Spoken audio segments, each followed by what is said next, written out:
আসসালামু আলাইকুম ওয়া রাহমাতুল্লাহি ওয়া বারাকাতুহু। ওয়া আলাইকুম আসসালাম। ইন্নাল হামদালিল্লাহ নাহমাদুহু ওয়া নুসাল্লি আলা রাসূলিল কারীম, আম্মা বা'দ। আল্লাহ পাকের নিকট লাখো কোটি শুকরিয়া যে মহান আল্লাহ তাআলা আমাদেরকে পবিত্র শুক্রবার জুমার নামাজ আদায় করার জন্য মসজিদে আসার মতো তৌফিক দান করেছেন। এই জন্য মহান আল্লাহর নিকট শুকরিয়া আদায় করি আলহামদুলিল্লাহ। আলহামদুলিল্লাহ। আজকে পবিত্র রজব মাসের শেষ শুক্রবার 26 তারিখ। আজকে দিবাগত রাত্র 27 রজব, একটি গুরুত্বপূর্ণ রজনী, পবিত্র শবে মেরাজ।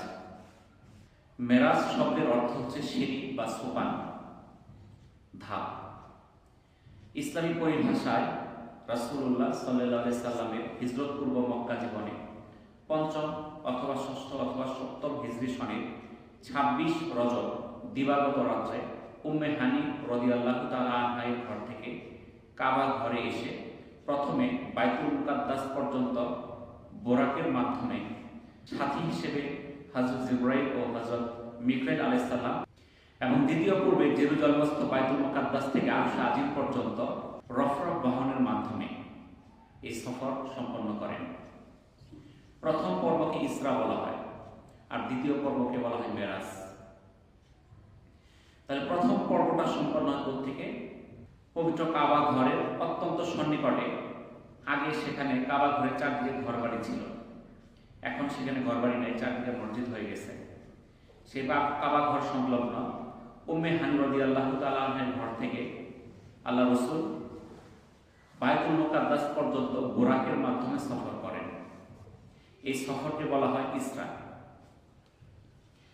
আর বাইতুল মুকাদ্দাস থেকে আরশে আজিম পর্যন্ত আল্লাহ রাসূল রফরফ নামক একটা বাহনে, যানবাহনে অতিক্রম করেন। সেই অংশটাকে বলা হয় মেরাজ। কাবা ঘরের চারদিকে যে মসজিদ, এখানে শত শত খুঁটি আছে। সবগুলো খুঁটির রং সাদা, শ্বেত পাথরের তৈরি। দুইটা খুঁটি আছে গোলাপি রঙের। একটা খুঁটি কিং আব্দুল আজিজ গেট দিয়ে ঢুকলে পাওয়া যায়, আর আরেকটা খুঁটি আছে আব্দুল্লাহ গেট দিয়ে ঢুকলে পাওয়া যায়। আব্দুল্লাহ গেট দিয়ে ঢুকলে কাবা ঘরের চত্বরের কাছাকাছি যে খুঁটিটা গোলাপি রঙের, মাঝখানে একটা সিলভার কালার বেষ্টনী দেওয়া আছে, ঠিক মাঝামাঝি সিলভার কালার একটা বেষ্টনী দেওয়া আছে। ঐতিহাসিকগণ বলেন এটাই ছিল উম্মে হানি রাদিয়াল্লাহু তাআলা আনহার ঘর। আমাকে প্রথম যিনি দেখাইছিল তিনি হালুয়াঘাটের একজন ব্যক্তি, আমাদের মাদ্রাসার সদরুল মুহতামিম ছিলেন। ওনার নাম ছিল নূর আহমদ রহিমাহুল্লাহ। আল্লাহ তাআলা ওনাকে জান্নাত নসিব করুন, সবার নাম আমিন। উনি আমাকে প্রথমে সেই খুঁটিটা দেখাইছিল, যে খুঁটিটার মধ্যে বুরাক বেঁধে রাখা হয়েছিল। সেই স্থানে থেকে বুরাকে উঠে আল্লাহ রাসূল কোথায় গমন করেন? বাইতুল মুকাদ্দাস, যেটা ফিলিস্তিনে অন্তর্ভুক্ত, যেটা ইসরায়েল এখন বর্তমানে তাদের অধীনে রেখেছে, যদিও নিয়ম মোতাবেক সেটার কর্তৃত্ব থাকার কথা জর্ডানের।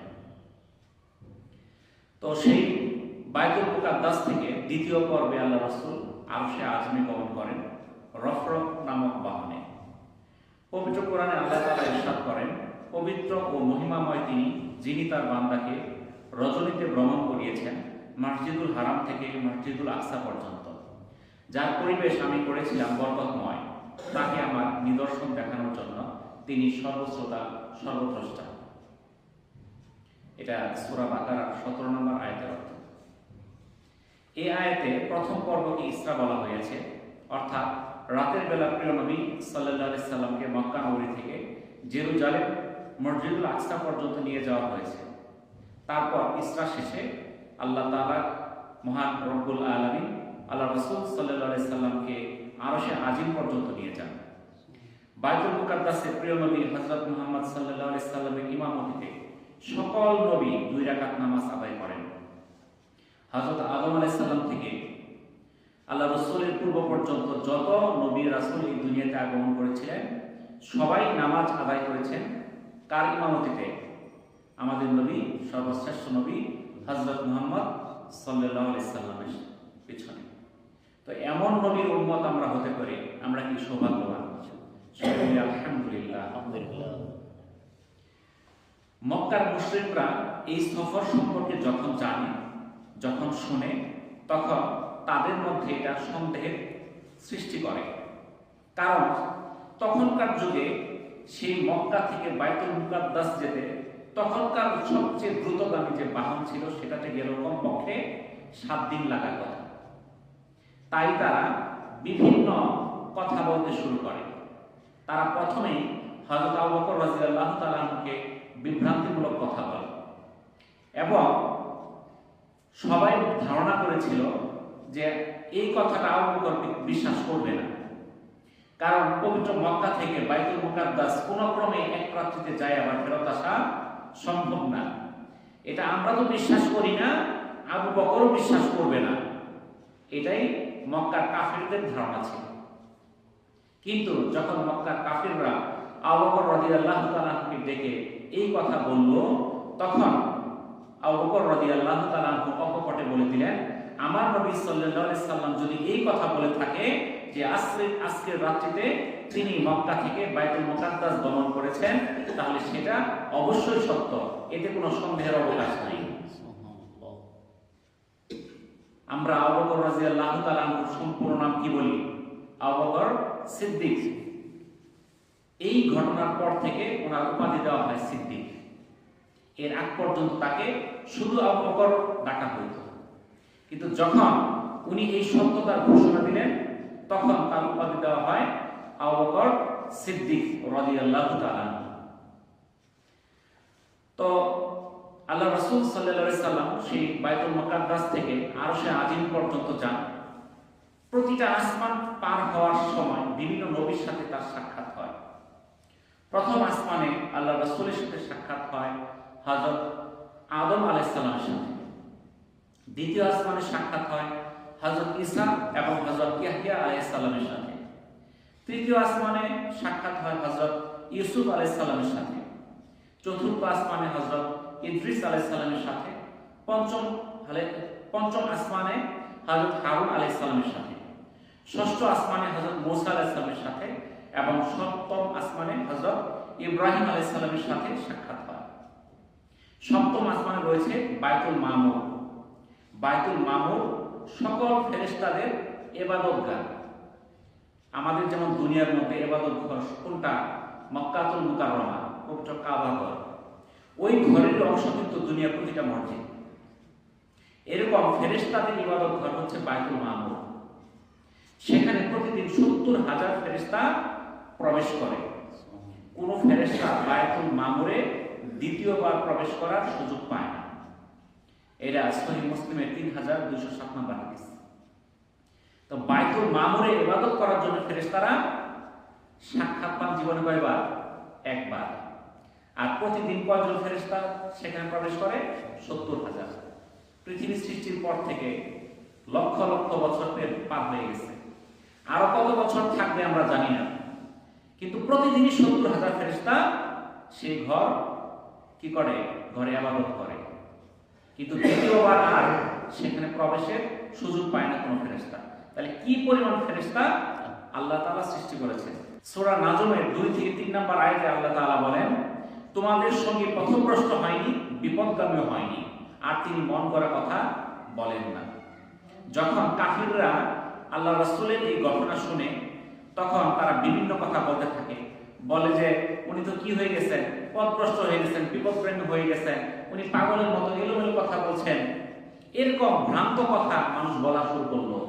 তখন আল্লাহ তাআলা পবিত্র কোরআনে সূরা নাজমের 2 নম্বর আয়াতে এবং 3 নম্বর আয়াতে বলে দিলেন, তোমাদের সঙ্গে পথভ্রষ্ট হয়নি, বিপদগামীও হয়নি, তিনি মন করা কথা বলেন না।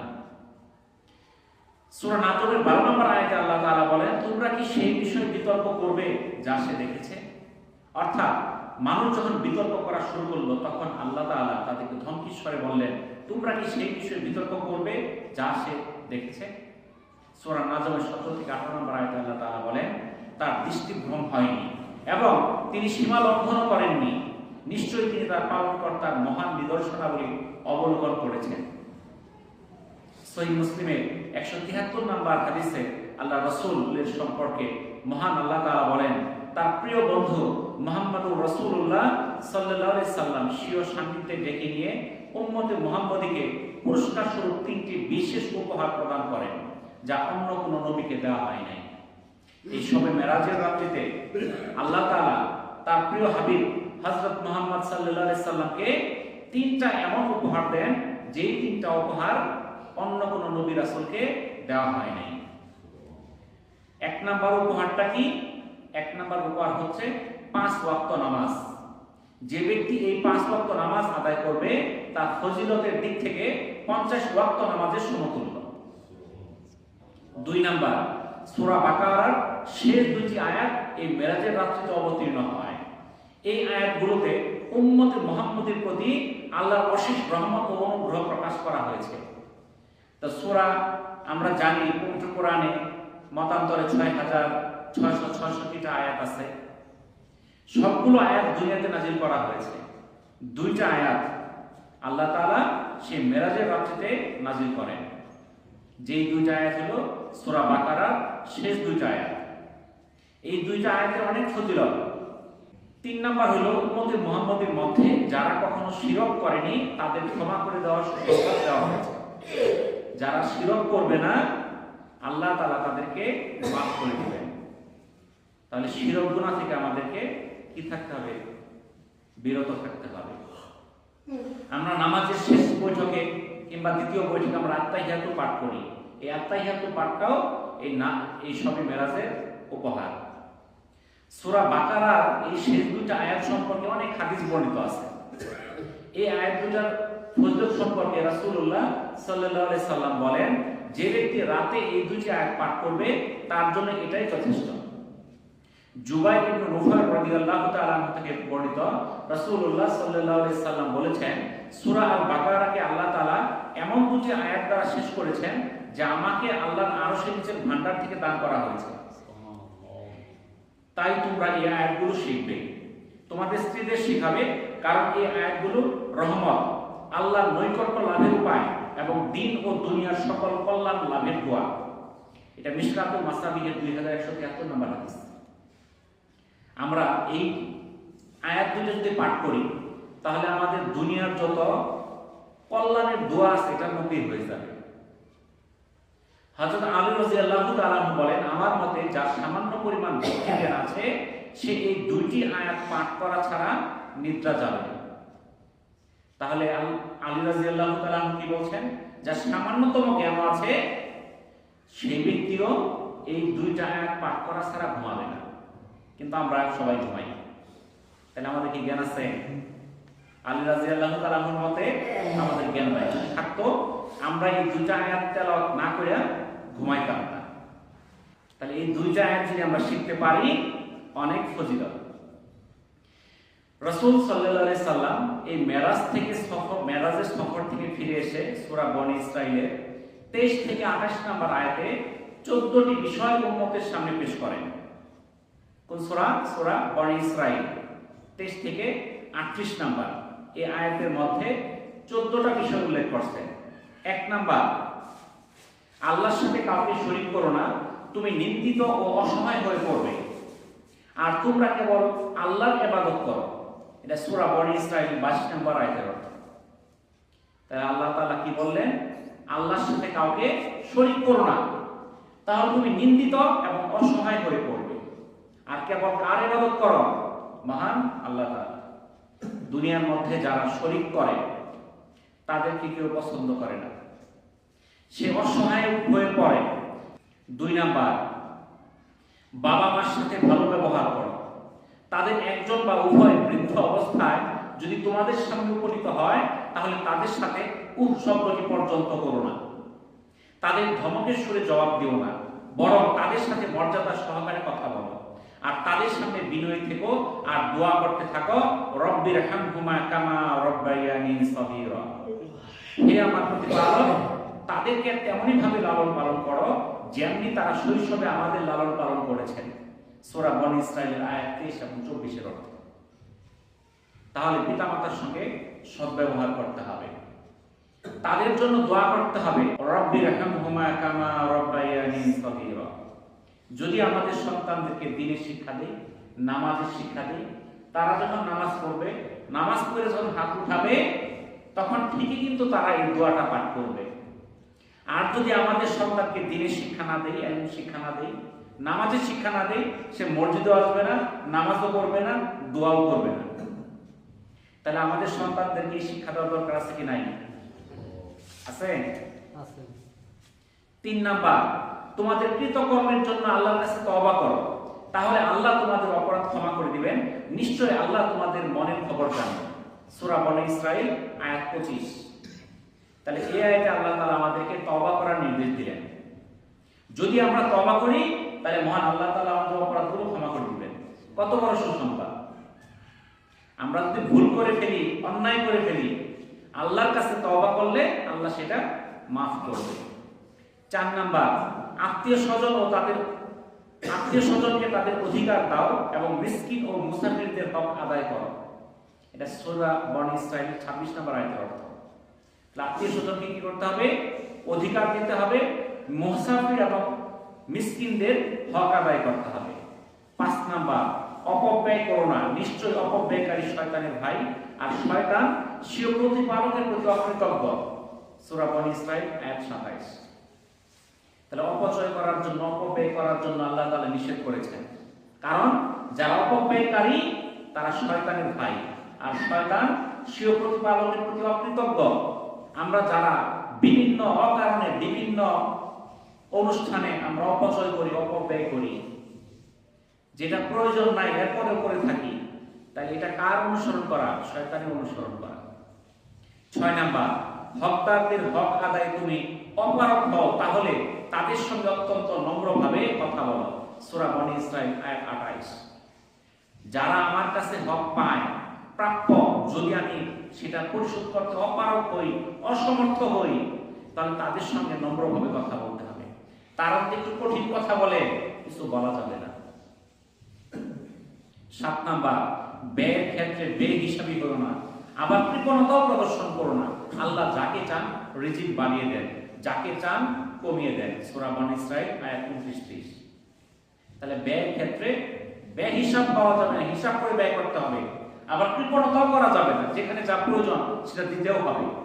আল্লাহ যাকে ইচ্ছা রিজিক বাড়িয়ে দেন, আবার যাকে ইচ্ছা কমিয়ে দেন। 8 নাম্বার, দারিদ্র্যের ভয়ে সন্তানকে হত্যা করো না, নিশ্চয়ই এটি মহাপাপ। সূরা বনী ইসরাইল আয়াত 31।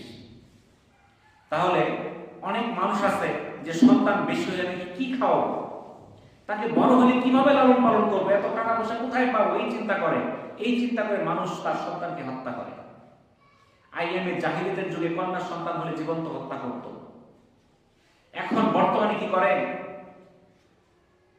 এখনো সন্তান হত্যা করে। আগে সন্তান হত্যা করত ভূমিষ্ঠ হওয়ার পর, এখন সন্তান ভূমিষ্ঠ হওয়ার আগেই তাকে মেরে ফেলে। তাহলে আল্লাহ তাআলা পবিত্র কোরআনে বলে দিলেন, দারিদ্রতার ভয়ে সন্তানকে হত্যা করো না, এটা নিশ্চয়ই মহাপাপ। 9 নাম্বার, জিনা ব্যভিচারের কাছে যেও না, নিশ্চয়ই এটি নিকৃষ্ট এবং গর্হিত কাজ। সূরা বনী ইসরাইল আয়াত 25। 10 নাম্বার, কোন জীবনকে অন্যায়ভাবে হত্যা করো না, কাউকে অন্যায়ভাবে হত্যা করা হলে তার উত্তরাধিকারীকে আমি এই অধিকার দিয়েছি, চাইলে রক্তের বিনিময় চাইতে পারে, তবে প্রতিশোধের ব্যাপারে সে যেন বাড়াবাড়ি না করে। সূরা বনী ইসরাইল আয়াত 33। তাহলে আল্লাহ তাআলা কি বললেন? কোন জীবনকে অন্যায়ভাবে হত্যা করা যাবে না। যাকে হত্যা করা হয়েছে তার উত্তরাধিকারী সেটার বিনিময়, রক্তের বিনিময় চাইতে পারে, প্রতিশোধের ব্যাপারে বাড়াবাড়ি করা যাবে না। প্রতিশোধের ব্যাপারে বাড়াবাড়ি বলতে কি?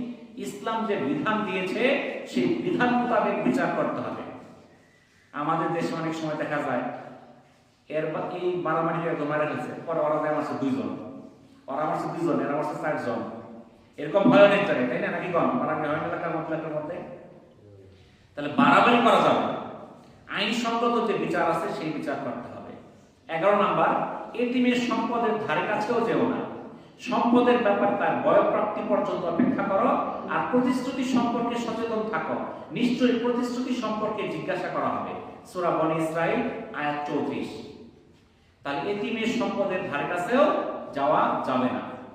12 নাম্বার, মেপে দেওয়ার সময় পূর্ণ মাপে দিবে এবং ওজন করবে সঠিক দাড়ি পাল্লায়, এটি উত্তম পন্থা এবং এর পরিণাম শুভ। সূরা বনী ইসরাঈল আয়াত 35। আমরা ওজনে দেওয়ার সময় যখন কিনতে যাই তখন নেই বেশি, যখন বিক্রি করতে যাই তখন কম। এরকম হয় না? কিন্তু আল্লাহ তাআলা পবিত্র কোরআনে বলে দিলেন, মেপে দেওয়ার সময় পূর্ণ মাপে মেপে দিবে, ওজন করবে সঠিক দাড়ি পাল্লায়, এটাই উত্তম পন্থা। এটা যারা করবে তাদের পরিণাম শুভ। তাহলে আমাদের ওজনে কম বেশি করা যাবে না। 13 নাম্বার, যেই বিষয়ে তোমার জ্ঞান নেই সেই বিষয়ের পিছনে লেগো না। তাহলে যেই বিষয়ে তোমাদের জ্ঞান নেই সেগুলোর পিছনে লেগো না। নিশ্চয়ই চোখ, কান, অন্তর সবকিছু জিজ্ঞাসিত হবে। সূরা বনী ইসরাঈল আয়াত 36। 14 নাম্বার, জমিনে দম্ভ করে চলো না। তুমি তো কখনো জমিনে ফাটল ধরাতে পারবে না এবং উচ্চতায় কখনো পাহাড়ের সমান হতে পারবে না। সূরা বনী ইসরাঈল আয়াত 37। আমাদের মধ্যে আমরা অনেকে দম্ভ করে চলি, গর্ব অহংকার করে চলি, কিন্তু আল্লাহ তাআলা বলে দিলেন, তুমি কেন গর্ব অহংকার করো?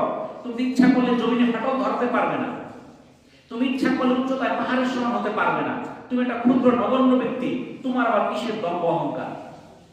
তাহলে দম্ভ অহংকার করে দুনিয়াতে চলা যাবে না।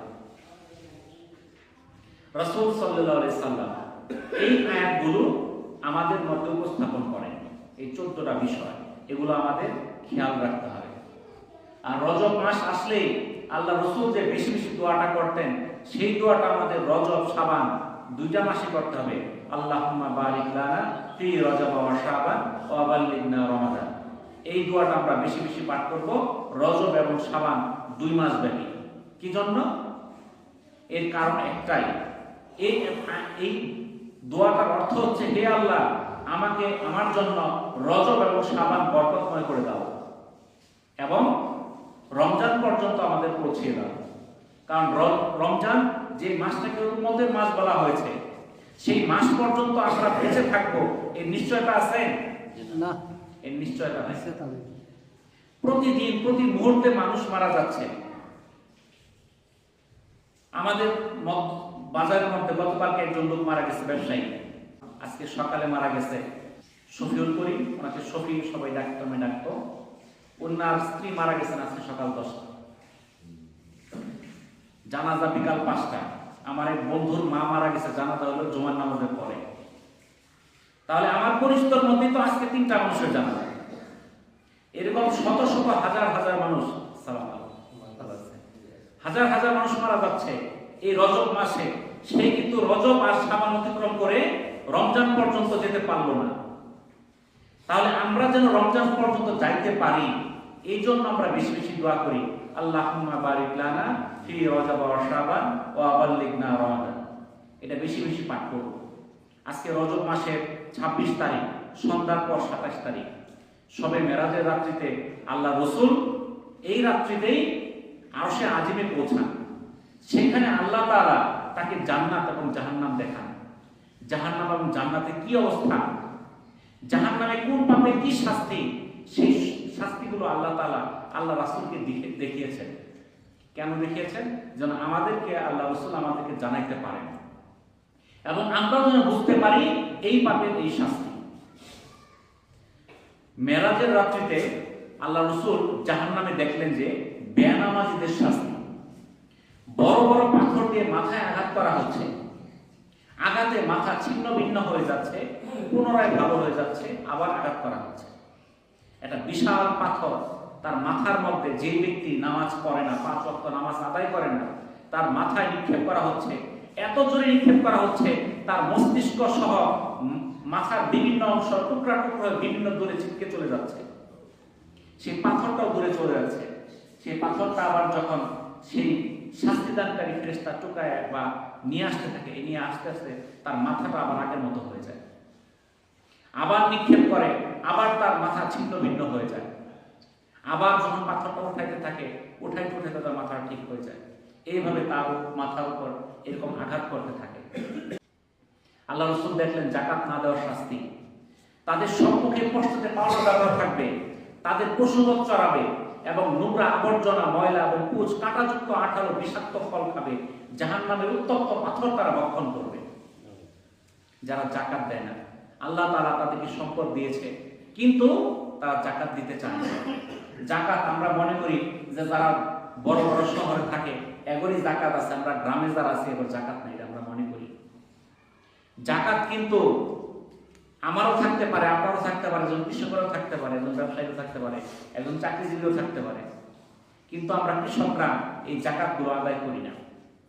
আমাদের কৃষকদের সম্পদ কি? কৃষকদের সম্পদ হলো ফসল। এই ফসলের একটা জাকাত আছে যেটাকে বলা হয় উসর, যেটা সেচের মাধ্যমে হইলে প্রতি 20 মণ 1 মণ। আমার জানা আছে কিনা যে আমাদের বাংলাদেশের কোনো কৃষক দেয়, হয়তো 2-4 জন দিতেও পারে। এই ফসলের জাকাত আমরা দিই না। এই ফসলের জাকাত না দেওয়ার কারণে আমরা দুনিয়াতেও আমরা বিপদগ্রস্ত থাকি, আখিরাতেও আমাদের এই বিপদের সম্মুখীন হতে হবে। এই ফসলের জাকাতের যে নিসাবটা এটা ধরা হয় 25 মণ। অর্থাৎ যদি তার 25 মণ ফসল হয়, ধান হয়, তাহলে তার প্রতি 20 মণে 1 মণ ফসল দান করতে হবে জাকাত হিসেবে। আমরা অনেকে দিয়ে দিই, মসজিদে দিয়ে দিই 2 ধরা 4 ধরা, তাই না? মসজিদে জাকাতের টাকা দেওয়া যায় না, মসজিদের জাকাতে কোনো সম্পদ দান করা যায় না। মসজিদ পবিত্র ঘর, আল্লাহর ঘর, এখানে জাকাত, সদকা এগুলো দেওয়া যাবে না। তাহলে আমাদের যদি আমরা মসজিদের ধান দিই, এটা সাধারণ দান দিতে হবে, দান হিসেবে সাধারণ। জাকাতের ধান মসজিদে গ্রহণ করা যাবে না। আমরা ফকির, মিসকিন, এতিম, অসহায়, যদি মাদ্রাসায় গোড়া ফান্ড থাকে সেখানে দেওয়া যাবে, কিন্তু আমরা এই ফসলের জাকাত দেই না। আমরা অনেকে মনে করি আমার ধান হচ্ছে 100 মণ, 5 মণ জাকাত দিয়ে দিব, তাও তো আমার এমনি লাভ হয় না ধানের মধ্যে, জাকাত দিলে তো আরো লস হবে, এই চিন্তা করি। আসলে যদি আমি জাকাত দেই তাহলে আমার সম্পদ বৃদ্ধি পাবে, সম্পদ পবিত্র হয়ে যাবে। জাকাতের একটা অর্থ হচ্ছে বৃদ্ধি পাওয়া, পবিত্রতা। তাহলে জাকাত দিলে আমাদের সম্পদ বাড়বে, কমবে না। কিন্তু শয়তান আমাদের ধোঁকা দেয়, জাকাত দিলে সম্পদ শেষ হয়ে যাবে, সম্পদ কমে যাবে। তাহলে আমাদের যারা আমরা ব্যবসায়ী আছি তাদেরও জাকাত আছে, যারা কৃষক তাদেরও জাকাত আছে, যারা চাকরিজীবী তাদেরও জাকাত আছে। আপনার জাকাতের নিসাব কতটুকু আমরা ইমাম সাহেবের কাছে কিংবা আলেমদের কাছে জিজ্ঞাসা করি, যে আমরা তাকে একাকে নিয়ে বসি, বলি যে আমার এই এই সম্পদগুলো আছে, আমার কি জাকাত দেওয়া এখন ফরজ হয়েছে কিনা, আমরা জানার চেষ্টা করি। কিন্তু আমরা এতই দুর্ভাগা, আমরা জিজ্ঞাসা করি না, কারণ জিজ্ঞাসা করলে ইমাম শুনতে বইরা ফেলে, তখন তো দিতে হবে। আমাদের শয়তান তো একটা কিছু শিখাইছে, কি শিখাইছে? না জানলে সব মাপ। অর্থাৎ জানতাম না, শিখতাম না, জাকাতের টাকা সব নিজে খাই ফেলবো, নাকি বলেন? ইমাম সাহেব যদি জিজ্ঞাসা করি, সে যদি বলে দেয় আপনারা জাকাত দিচ্ছেন 10,000 টাকা কিংবা 50,000 টাকা, তখন তো টেনশন। কি বলেন? ঠিকই কইছেন, ঠিক আছে না? কিন্তু এই ধোঁকা দেওয়া বাঁচা যাওয়া যাবে না। আল্লাহ তাআলা আমাদেরকে ইলমে দ্বীন শিক্ষা করা ফরজ করে দিয়েছেন। আমি না জানার কারণে আল্লাহ তাআলা আমার কোনো গুনাহ থেকে মাফ করবেন না। আমি কেন জানলাম না সেটা জবাব দিতে হবে। কারণ ইলমে দ্বীন শিক্ষা করা ওই রকম ফরজ যেরকম 5 ওয়াক্ত নামাজ পড়া ফরজ, রমজান মাসে রোজা রাখা ফরজ, অনুরূপ ভাবে ইলমে দ্বীন শিক্ষা করা ফরজ। সবার জন্য হাফেজ হওয়া ফরজ না, সবার জন্য আলেম হওয়া ফরজ না, কিন্তু ন্যূনতম ইসলামী জ্ঞান অর্জন করা, আপনার 5 ওয়াক্ত নামাজ পড়া, রোজা রাখা, হজ করা, যাকাত দেওয়া, এর মধ্যে কি কি বিধান আছে এগুলো না মানলে সেগুলো আদায় হবে না। এখন এক ব্যক্তি হজ করতে গেছে, হজের মধ্যে তাওয়াফ করা ফরজ, আরাফার দিন আরাফার ময়দানে 9 জিলহজ উপস্থিত থাকা ফরজ। যদি কোনো ব্যক্তি না জানে যে 9 তারিখ আরাফার দিন উপস্থিত থাকতে হবে, সে জানে না, সে থাকলো না, সে মিনাতে ঘুমাইলো, তার কি হজ হবে? কোন আলেম বলতে পারবে যে তার হজ হবে? হবে না। তাকে সে আরাফার দিন থাকতে হবে আরাফার ময়দানে 9 জিলহজে। তার না জানার কারণে তার হজ আদায় হবে না, তার পরবর্তী বছর আবার হজ করতে হবে। তাহলে এরকম ভাবে আমরা যদি মনে করি না জানলে আল্লাহ তাআলা মাফ করে দিবে, এটা শয়তানের ধোঁকা, শয়তানের ওয়াসওয়াসা। না জানলে আমাকে আল্লাহ তাআলা মাফ করবে না, আমাকে জানতে হবে। আমি কেন জানলাম না? আমি দুনিয়ার সবকিছু জানলাম। এই জন্য আমাদের জাকাতের হিসাব আমরা কঠিনভাবে আমাদের করতে হবে। আমরা আমাদের হিসাব করে যদি আমাদের জাকাত হয়, সেই জাকাত সঠিকভাবে আদায় করতে হবে। আমরা দেখা যায় জাকাত দেই কিভাবে?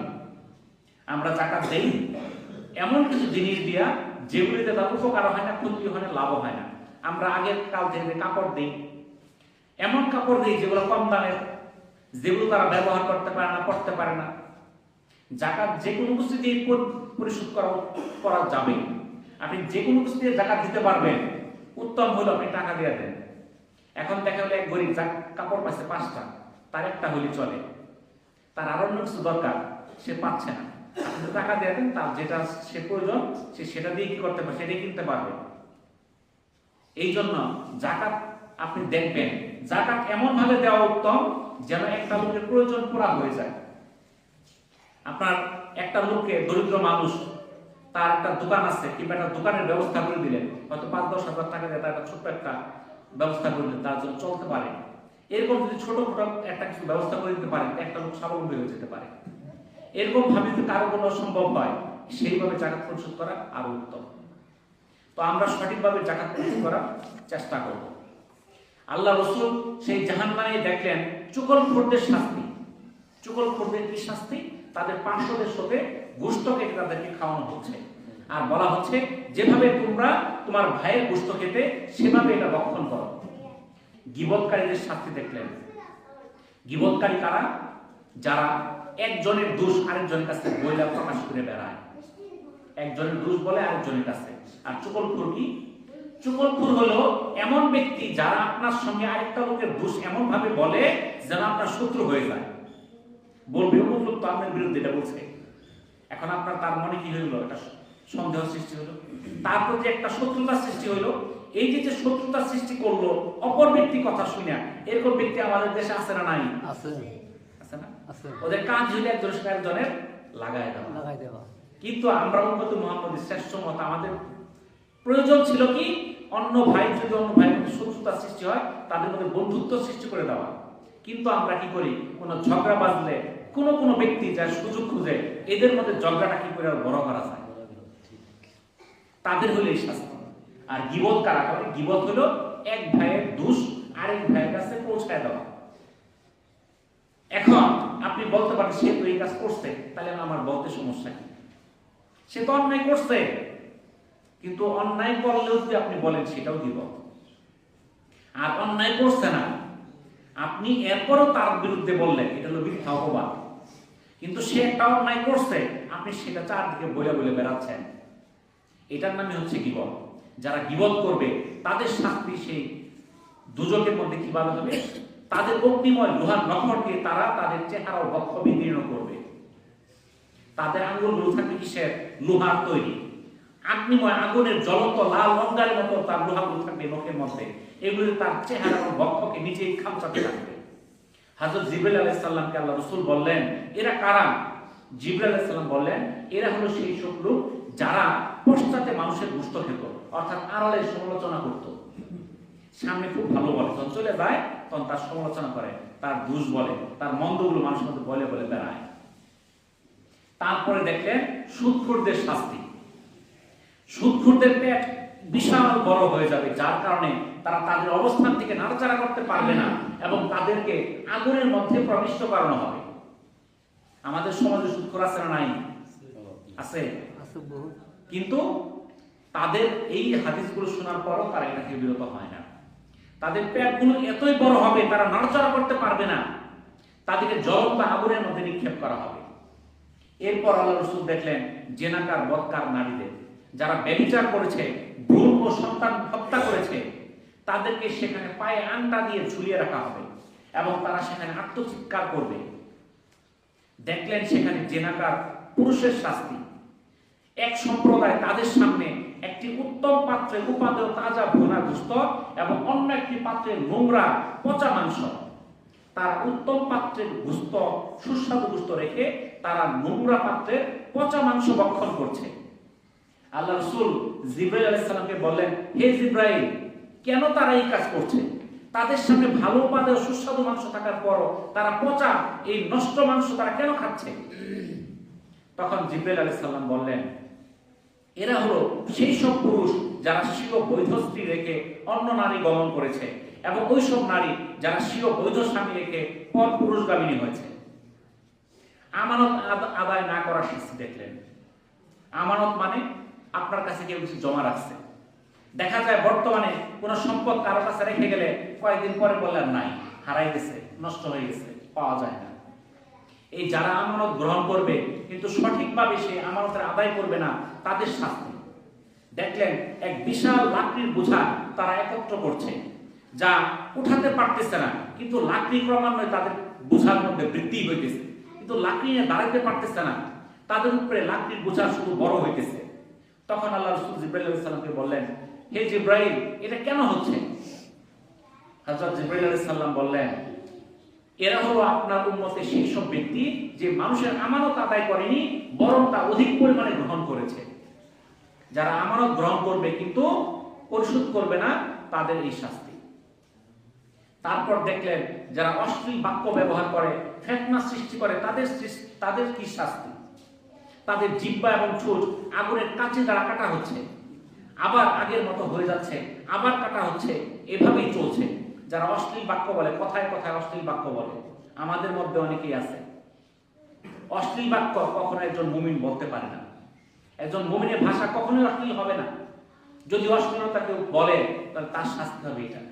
যদি আমরা কখনো বলে থাকি, আল্লাহর কাছে তওবা করি যে হে আল্লাহ, আমরা ভুল করেছি, আমরা যা করেছি আর করব না, আল্লাহর কাছে আমরা খাঁটি দিলে তওবা করি, তওবা করলে আল্লাহ তাআলা মাফ করে দেবে ইনশাআল্লাহ। যারা দাম্ভিকতাপূর্ণ দুনিয়াতে কথা বলে, বিভিন্ন দাম্ভিকতাপূর্ণ আচরণ করে, তাদের কি শাস্তি? দেখলেন ছোট্ট একটি পাথর হতে বিশাল এক ষাঁড় বের হলো।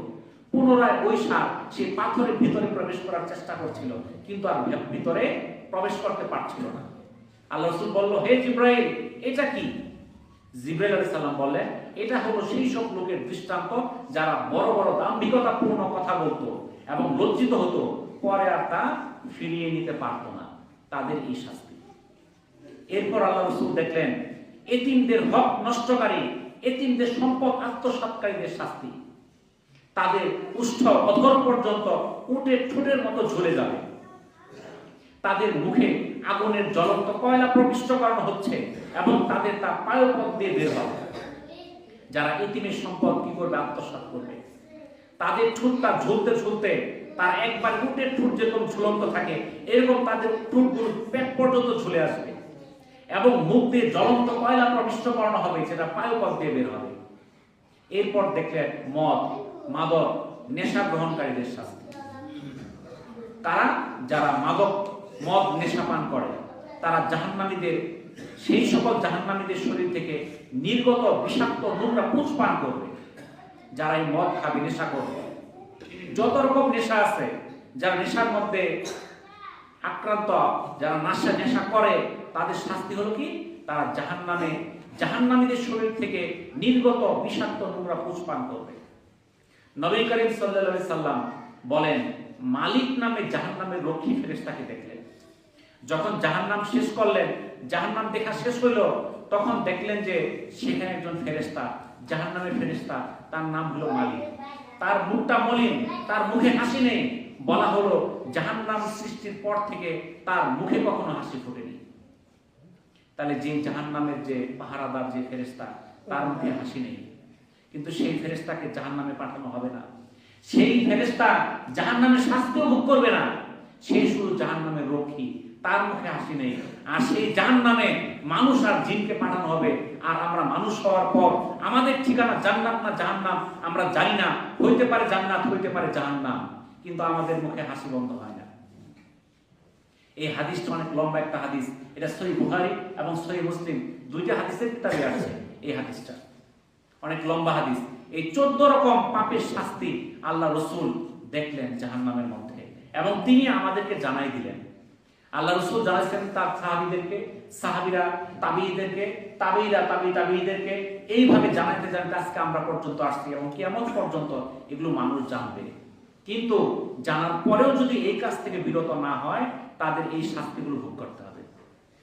তাহলে আমরা যদি শাস্তি ভোগ করতে না চাই, তাহলে আমাদেরকে আল্লাহ রাসূল সাবধান করে দিয়েছেন এই কাজগুলো থেকে আমাদের অবশ্যই বিরত হতে হবে।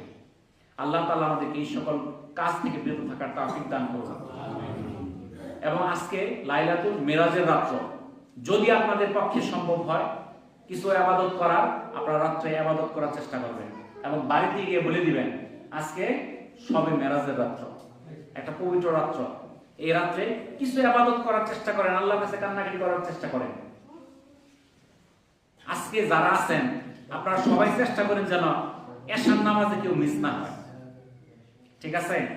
আপনারা সবাই চেষ্টা করবেন এশা ফজর, যে ব্যক্তি এশার নামাজ এবং ফজরের নামাজ জামাতে আদায় করে তার সারা রাত্র ইবাদতের মধ্যেই লেখা হয়।